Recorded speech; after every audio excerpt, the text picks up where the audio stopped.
ಮಾಡಲಿಲ್ಲ ಅನ್ನುವಂಥದ್ದು ಅಷ್ಟು ಸತ್ಯ.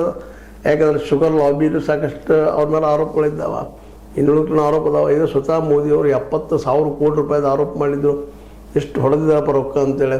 ಇನ್ನೂ ಆರೋಪಗಳಿದ್ವು. ಏನೋ ಆರೋಪಗಳಿರಲಿ, ಅವಂತಿ ಸಿದ್ಧ ಆಗೋದಿಲ್ಲ. ಈಗಾಗಲೇ ಅವರು BJP ಹೋಗಿದ್ರಿಂದಾಗಿ ಎಲ್ಲ ಸ್ವಚ್ಛ ಆಗಿಬಿಟ್ಟಿದ್ದಾವೆ ಅಂತೇಳಿ ವಿರೋಧ ಪಕ್ಷಗಳು ಹೇಳ್ತಾ ಇದ್ದಾವೆ. ಇಂಥ ಸಂದರ್ಭದಲ್ಲೇ ನಾವು ಅವ್ರ ಬಗ್ಗೆ ಕೆಟ್ಟದಾಗಿ ಮಾತಾಡ್ದ ನಡೆದ ಇತಿಹಾಸ ಬಗ್ಗೆ ಹೇಳ್ತಾ, ಅದೇ ಕಾಲಕ್ಕೆ ಬುದ್ಧಿವಂತ ನಮ್ಮ ಶರದ್ ಪವಾರ್ ಅವರು ಹೇಳಿದಂಥ ಮಾತುಗಳನ್ನ ನೆನ್ಬಿಟ್ಕೊಂಡು ನಾವು ಚಾಂಬಳೋದಾದ್ರೆ, ಇನ್ನು ಮೋಸ್ಟ್ಲಿ ಈ ನಮ್ಮ ಅಜಿತ್ ಪವಾರ್ ಸಲುವಾಗಿ ಒಂದಿಷ್ಟು ಮಾತುಕತೆಗಳು ಅಥವಾ ಮತ್ತೇನೋ ಆಗೋದು ಇನ್ನೇನು ಆಗಲಿಕ್ಕೆ ಇಲ್ಲ. ಮತ್ತು ಸುಪ್ರೀಂ ಕೋರ್ಟು ಇನ್ನು ತನಿಖೆಗೆ ಮುಂದೆ ಆಗಲಿಕ್ಕೆ ಇಲ್ಲ ಅನ್ನೋದು ಅಷ್ಟು ಸತ್ಯ. ಭಾಳ ಯಾಕೆ ಮಾಡೋದು ಪ್ರೂವ್ ಆಗೋದು ಭಾಳ ಕಷ್ಟ ಅನ್ನೋದು. ಯಾರು ಮಾಡೋರು ಪ್ರೂವ್ ನಡೆದಪ್ಪ ಸಹಜ ಆಗ್ಯದ ಅನ್ನೋಂಥ ಮಾತುಗಳು ಪ್ರೂಫ್ ಆಗ್ತವೆ. ಒಟ್ಟಾರೆಯಾಗಿ ಈ ಅಪಘಾತ ರಾಜಕೀಯ ಬೇಡ ಅನ್ನುವಂಥ ನೆಲೆಯಲ್ಲಿ ಶರದ್ ಪವಾರ್ ಹೇಳಿದ್ದ ಹೆಚ್ಚಿಗೆ ಊರ್ಜಿತ ಆಗೋ ಸಾಧ್ಯತೆ ಅಂತವ. ಏನೋ ಆಗಲಿ, ಅಜಿತ್ ಪವಾರ ಈ ಶುಗರ್ನ ಲಾಬಿಯಲ್ಲಿ ಆಗಿರ್ಬೋದು, ಇನ್ನೊಂದು ಲಾಬಿಯಲ್ಲಿ ಆಗಿರ್ಬೋದು, ಮತ್ತೊಂದು ಆಗಿರ್ಬೋದು, ಜನಸೇವಾ ಹೆಸರಲ್ಲಿ ಸೇವೆ ಅಂತ ಮಾಡಿದಾರಿಲ್ಲ ಅಂತಲ್ಲ.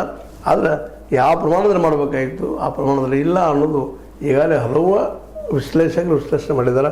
ಆದರೂ ಸಾವಾಗಿದೆ ಒಬ್ಬ ವ್ಯಕ್ತಿ. ಇದು ಆ ವ್ಯಕ್ತಿ ಬಗ್ಗೆ ಇವತ್ತು ಇಲ್ಲದ ಸಂದರ್ಭದಲ್ಲಿ ಮಾತಾಡೋಕ್ಕಿಂತಲೂ ಇವತ್ತು ನಾವು ಹೇಳೋದು ಇಷ್ಟ, ಇಂತಹ ರಾಜಕಾರಣ ಇವತ್ತು ಬೇಕಾ ಅನ್ನುವಂಥದ್ದು. ಯಾಕಂದರೆ ಪ್ರಾಮಾಣಿಕವಾದಂಥ ಒಂದು ವಾತಾವರಣ ಬರಲಿ, ರಾಜಕೀಯ ಬದ್ಧಾಗಿರಿ, ರಾಜಕೀಯದಲ್ಲಿ ಪ್ರಾಮಾಣಿಕರು, ಯೋಗ್ಯರು, ಜನಪರತೆ ಕಾಳಜಿದಂಥವ್ರು ಆಯ್ಕೆ ಆಗಿರಿ ಅನ್ನೋದು ಜನಸಾಮಾನ್ಯರ ಬಯಕೆ.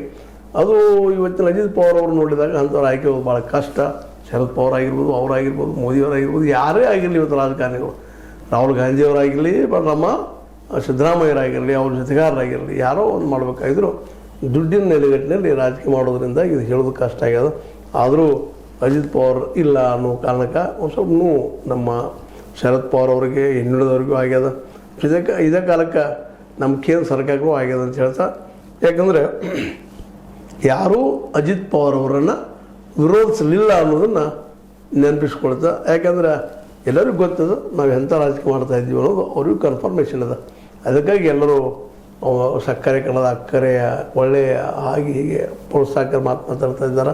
ಏನೋ ಮಾತಾಡಲಿ, ಈಗ ಅವರಿಲ್ಲ ಅನ್ನೋದು ಮಾತ್ರ ಸತ್ಯ ಅಂತ ಹೇಳ್ತಾ, ಜೊತೆಗೆ ಮಮತಾ ಅವ್ರ ಬೇಡಿಕೆ ಮೋಸ್ಟ್ಲಿ ಈಡೇರಲಿಕ್ಕಿಲ್ಲ, ಅದು ಹಾಗೆ ಉಳಿಯುವಂಥ ಸಾಧ್ಯತೆಗಳಿದ್ದಾವೆ ಅಂತೇಳಿ. ಇದು ನಿಮ್ಮ ಲೈಕ್ ಆಗಿರ್ಬೋದು, ಲೈಕ್ ಮಾಡಿ, ಶೇರ್ ಮಾಡಿ, ಕಾಮೆಂಟ್ ಮಾಡಿ, ಜೊತೆಗೆ ಸಬ್ಸ್ಕ್ರೈಬ್ ನಿಲ್ಲಿಸ್ಬಿಟ್ಟು. 16 ನ್ಯೂಸ್ ಅರ್ಥ ದೇಶದ ಸತ್ಯದ ಕೈಗಳಲ್ಲಿ ಒಂದು